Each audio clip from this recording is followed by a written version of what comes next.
Welcome to The World Today. I'm Amarachi Ubani. Here's what's coming up within the half hour.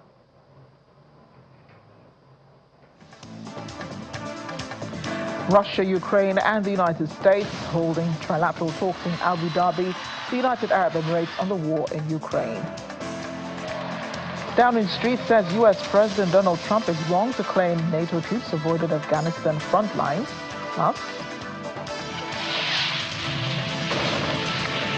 death toll from a mall fire in Pakistan rises to 67. Let's begin.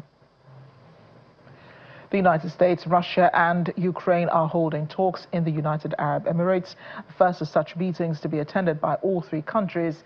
The information was shared by the Ukrainian President Volodymyr Zelensky following talks with U.S. President Donald Trump in Davos on Thursday. Zelensky said a deal on economic recovery after the war was almost ready for Ukraine, a key element of the Kyiv-backed proposals to push back on an earlier U.S. plan seen as heavily favoring Moscow. The U.S. president described the meeting with his Ukrainian counterpart as good, but called the effort to end the war launched by Russia an ongoing process. Well, here's more of President Donald Trump talking about the trilateral talks that held between the United States, Russia and Ukraine today.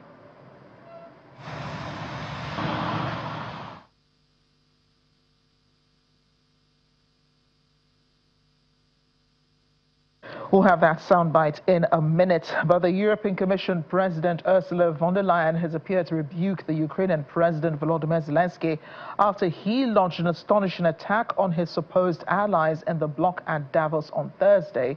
Zelensky had described Europe as a beautiful but fragmented kaleidoscope of small and medium powers, claiming it loves to discuss the future but avoids taking action today, and that the continent looks lost trying to convince the U.S. president to change, but he will not change.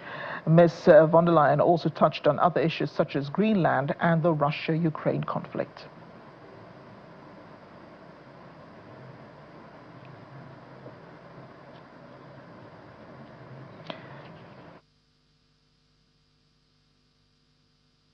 About our transatlantic relations, and I want to focus on two geostrategic issues of strong relevance to our European security. The one is Greenland and the other one is Ukraine, and here specifically its future prosperity. First, on Greenland, we are clearly in a better position than we were 24 hours ago, and tonight we drew the lessons of our collective strategy. So what did we do? First of all, there was, as you said, Antonio, unequivocal solidarity with Greenland and Denmark. Second, we also stood firmly with the 6 member states that were threatened with tariffs. Third point, we engaged very actively with the United States on various levels. We did so in a firm but non-escalatory manner. And the fourth point was that we are well prepared with trade countermeasures and non-tariff instruments if tariffs would have been applied. So to sum up, we followed 4 key principles: firmness, outreach, preparedness and unity. And it was effective, so going forward we should maintain this very approach.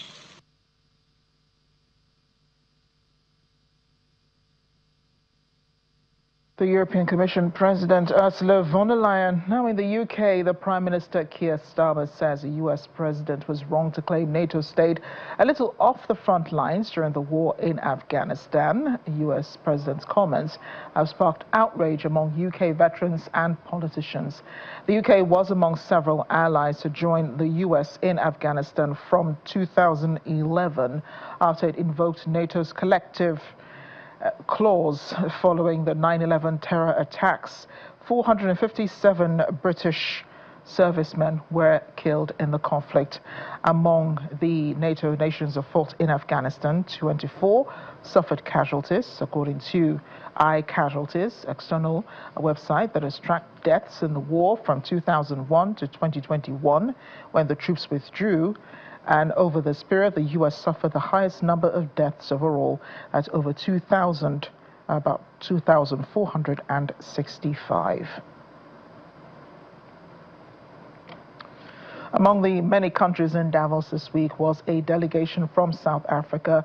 The country's Minister of Trade and Industry, Park Stow, affirmed the country has no intention of closing itself off or isolating its economy from the international community, emphasizing the negotiations with the U.S. on a reciprocal tariff agreement are ongoing. The second track, it says, the minister explains that Pretoria is currently pursuing two tracks. The first is consolidating existing partnerships, particularly with Washington, saying that we continue to engage with the U.S. on the possibility of an agreement on reciprocal tariffs, and those discussions are ongoing. A second track, it says, involves diversifying trade partners, with Tao revealing intensive talks with Gulf Cooperation Council countries, that's UAE, Saudi Arabia, and Qatar, as well as ASEAN nations like Mercosur, Canada, Australia, and Switzerland. In other news, a 5-year-old boy arriving home from preschool in Minnesota has been taken by federal agents along with his father to a detention facility in Texas. School officials and the family's lawyers said he's a fourth student from his Minneapolis suburb to be detained by immigration officers in recent weeks. Federal agents took Liam Corneo Ramos from a running car in the family's driveway on Tuesday afternoon. Columbia Heights Public School Superintendent Zina Stevnik told reporters on Wednesday the officers told him to knock on the door to his home to see if other people were inside, essentially using the 5-year-old as a bait. The father told the child's mother, who was inside the home and has not been named, not to open the door. School officials said the agents would not leave Liam with another adult who lives at the home or an official from the school district. But on Thursday, Department of Homeland Security spokesperson Tricia McLaughlin said in an online post the father had asked for the child to stay with him and they're together at an immigration lockup deli in Texas. The family, who came to the U.S. in 2024, has an active asylum case and has not been ordered to leave the country, according to Stevnik. Our correspondent Maria Bird had a chat with with presidents of the NAACP in St. Paul in Minnesota, which continues to be challenged with increased law enforcement, large-scale protests against ICE agents, and threats by the federal government to invoke the Insurrection Act. Ms. Priestley, as president of the NAACP, we thank you for joining us during this very difficult time in our country and our world, to be honest, but we know specifically in Minnesota.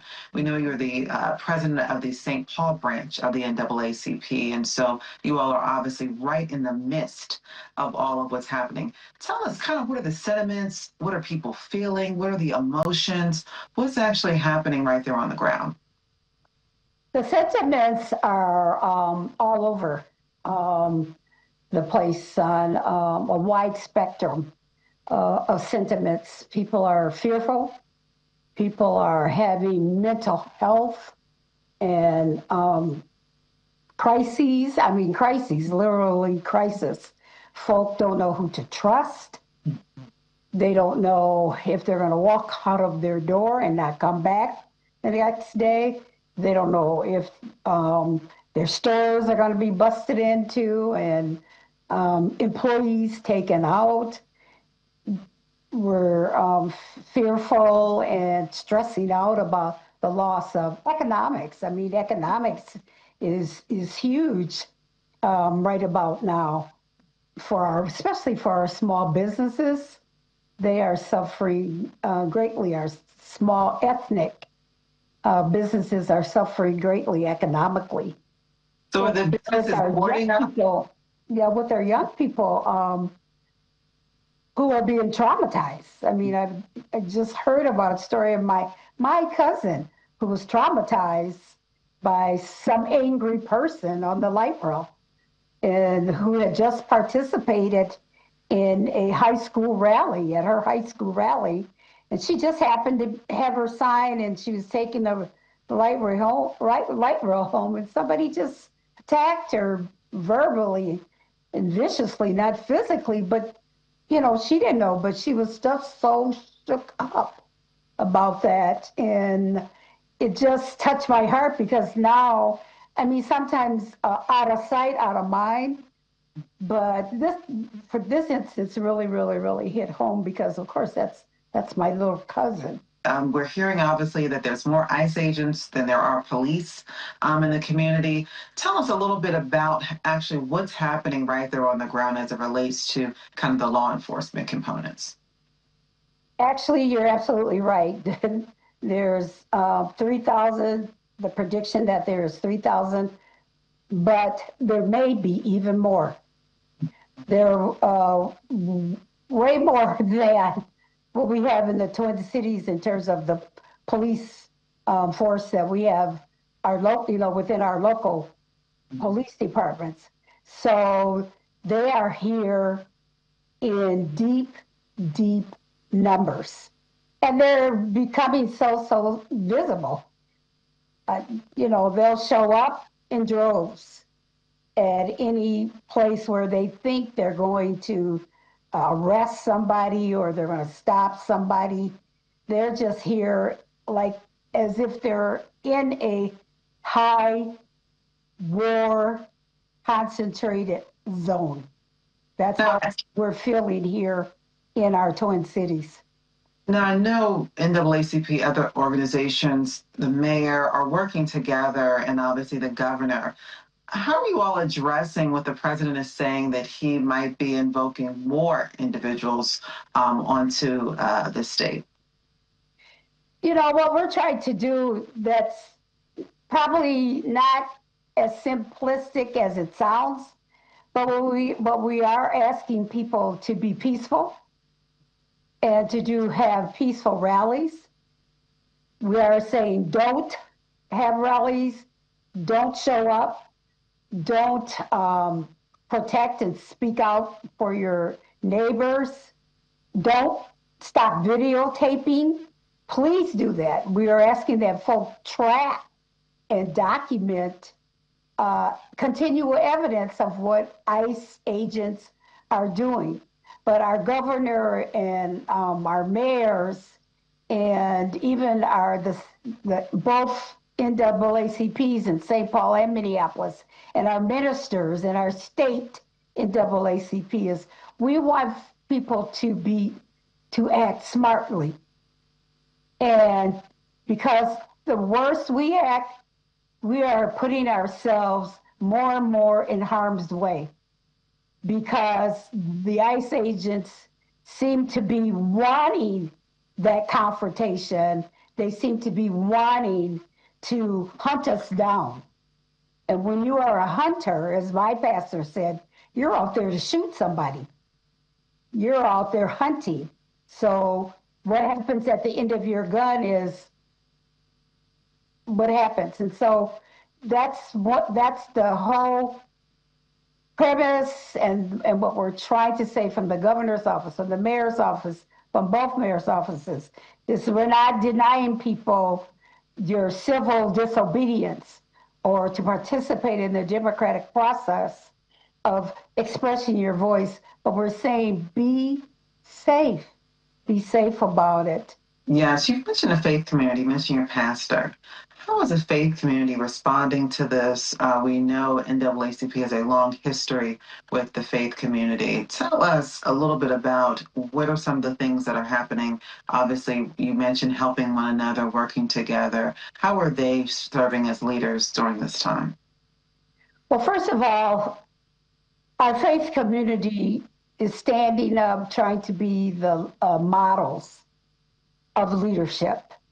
So if we have the leaders who people respect, their voices and who they are, that helps with our community folk to know really how to proceed, how to act. So first of all, our faith leaders are really trying to lead as models of what they're trying to preach in terms of unity, safety, documentation, showing up, being smart observers, etc. And so they are also setting up places for safe spaces. So they're opening up spaces for if people want to come and take a break, take a breath. They're leaving their doors open for those purposes. And they're also our leaders, like at our press conference, it was a faith-based press conference. The leaders of the Twin Cities decided to come together and really express how we need to lead in prayer, trust in God. And I'm not saying everybody is praying to God, but whatever your spiritual guidance is, or whatever your spiritual practice is, to trust in that and have faith in that and be in prayer. So we have to be prayerful at these times. And so our faith leaders are holding constant conversations, are trying to align with one another, have churches align with one another to share resources. And then, for an example, there's Isaiah, which is a faith-based Minnesota statewide organization. They are wanting people to, and they're wanting people again to come together to be safe, but they're also doing some strategic organizing tactics, using some strategic tactics to actually mobilize large numbers of people across the whole state to come together under one accord and aligning themselves with the same message. Well, Ms. Grizzly, we thank you so much. Our hearts and thoughts are with you during this very difficult time, and we definitely will keep it in prayer as you all go through this. So thank you again for taking the time. And thank you for having me. I really, really do appreciate it, because it's important to tell our story internationally. Thank you.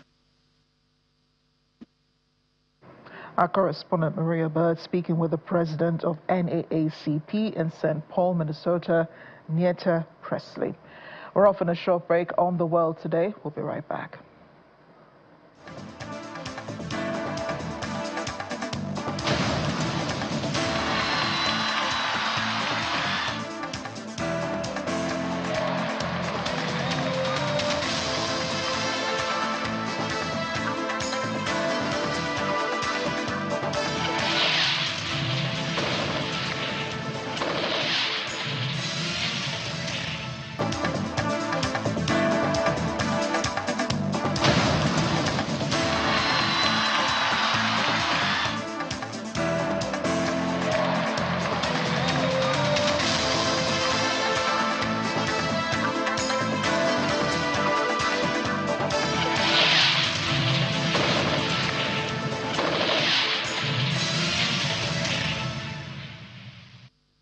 Welcome back to The World Today. Police in Pakistan have confirmed the death toll in a fire which engulfed a shopping center in the country has climbed to 67.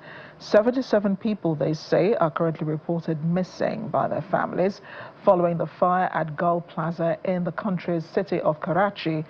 The scale of the damage following the blaze, which took more than 24 hours to put out, has slowed rescue efforts as authorities comb the remains of the 6,500 square meter complex. While some of the bodies found are only partial remains, authorities have been able to count 67 skulls. According to the Deputy Commissioner of Police, the process to identify the bodies continues, with 5 people identified so far. And heavy rains lashed Indonesia's capital, Jakarta, on Thursday, triggering floods that inundated dozens of neighborhoods on major roads. On Thursday, we saw this footage, cars struggling through flooded streets and residents wading through waterlogged roads. That's right, it's a third time, according to those on the ground. It's almost more than half a meter when you look at it, but this is almost the same as the first one, according to one of the residents in the area. The Jakarta Disaster Mitigation Agency reported flooding in 15 neighborhoods and along 20 roads across the city, with water levels ranging from 10 to 90 centimeters. The flooding marks the third such incident in the capital since the beginning of this year, caused by heavy rainfall and poor drainage systems. There's also been heavy rainfall and flooding in parts of Athens, Greece, causing widespread disruptions as torrents of floodwaters swept through the capital, prompting authorities to declare a state of emergency in some areas. Rocks and debris blocked residential roads, trapping vehicles. As residents assessed the damage, excavators had to be brought in at one point, and they were clearing the rubble while floodwaters continued to flow through the streets. According to reports, a heavy downpour brought up to 170 millimeters of rain across the city, amounting to several months of rainfall in one day. Authorities have confirmed at least 2 people died in the severe flooding, including a 56-year-old woman in Glyfada and 53-year-old Coast Guard officer in Peloponnese. The storm moving east across Greece brought winds exceeding 100 kilometers per hour, forcing authorities in western and southern regions to close schools and offices.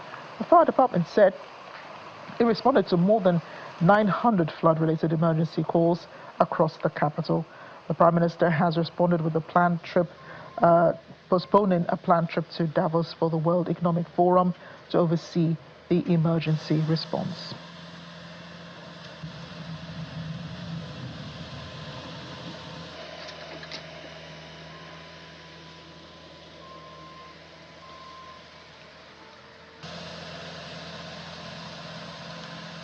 And as we end the program today, well, this lady does take the being defined as a cat lover to a new level, a whole new level, that is. 57-year-old Lebanese woman Diana Abadi, for 12 years, has been widely known as a cat lady. She's turned her shop in Beirut into a makeshift shelter for herself and around 70 cats. She rescued despite Lebanon's deepening economic crisis. So here she is, feeding and playing with her cats inside the cramped shelter. She says she began rescuing the cats, 12 years ago. She started with 1 cat. When people realized how much she cared for the cats, they started bringing cats to her. And she couldn't say no. Before long, she had a lot of cats. She also didn't put them up for adoption. There are about 300 of them, according to her. She's the mother of them all. She currently has 7 cats and cannot afford to rent a house. So they all stay together in this shelter. But to cover her daily expenses, Abadi grows and sells trees in her shop, which she converted into a shelter for herself and the cats. The cats, she said, need food and medical care. Although the rent for this place is expensive, she tries to make ends meet, stressing that she has a message for all animal lovers. If you can help, please do.